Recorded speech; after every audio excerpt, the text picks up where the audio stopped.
Welcome back. It's 9:22. How about a big-time impact in the face of tragedy? That's the goal of the Rain Will Bring Flowers Foundation. They're gearing up actually to host the second, now Planting Seeds of Hope event they're having at the PMAC. It had such a great impact. Huge. It's expanding now. Yeah. It'll feature discussions with professors, athletes, and more to normalize conversations about mental health. This morning, joining us here, Jordan Tabor with the foundation and Shelly Mullenix, LSU Senior Associate Athletic Director for Health and Wellness. Thank y'all for joining us. Thanks for having us. Well, Jordan, let's start with you and remind people Sure. how we got to this point.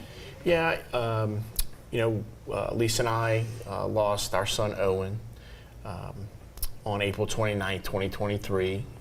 Owen fell victim to suicide, and Owen was an amazing kid. He was extremely popular, never bullied, athletic, smart, and came from a home where he was loved and supported in every way. And I just always share that with people and with your viewers so that they understand if this could happen to our family, if this could happen to a kid like Owen, then I really feel like all of our kids are at risk. And that was the genesis of the foundation.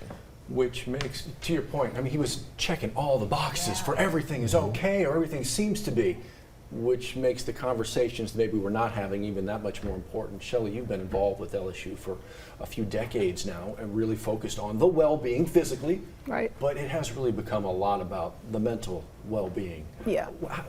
How are we doing with these conversations? They're improving. So Okay. we've normalized it, specifically around LSU. I think we've gotten really good at that. We've got embedded psychologists and social workers and licensed counselors in our system that are there readily available for the student athletes when they need help.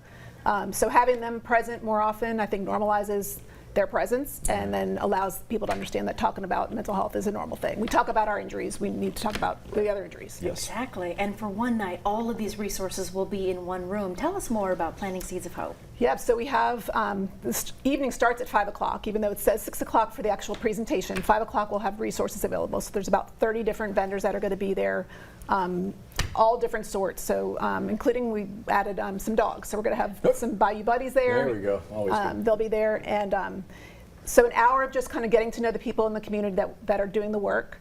And then the event itself starts at 6. We've got obviously Ryan Clark and DJ Huge. Chark. We've got Emma Benoit, who's a local girl here who's just done unbelievable work in this space, and then some people from 988 and also a local professor to do some conversations about the science behind mental health and suicide. Yeah.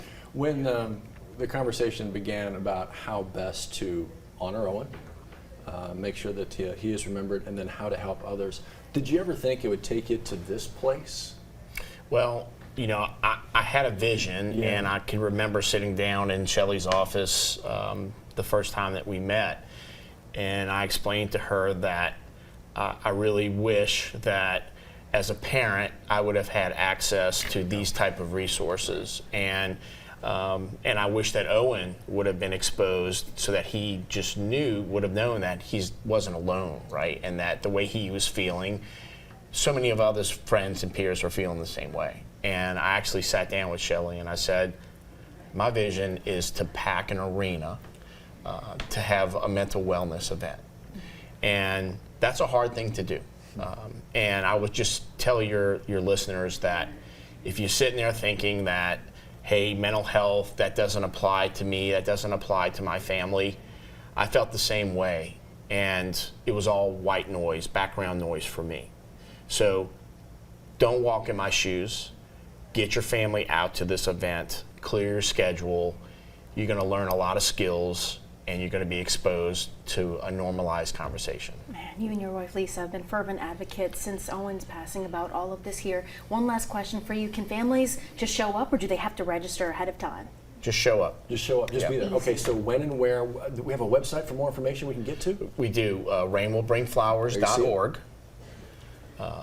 We're seeing part of that right there. And, Yeah. and let folks know once again the where and the when. 6 o'clock at the PMAC. Yep. We're also bringing in Canes, thanks to the Joe Burrow Foundation, Oh, sure, and also right. Papa John's to feed the first 2,000 people. That'll bring the students. That'll Yes. be exactly Yeah. right. So, Okay. Creating the space for these conversations, making it absolutely comfortable for everybody. Thank you for everything that you and your wife are doing, and thank you for being bet. part of it. You That's bet. it. Thanks for Wednesday. always helping us getting the message out. Absolutely. Happy to share it. We'll see you after the break.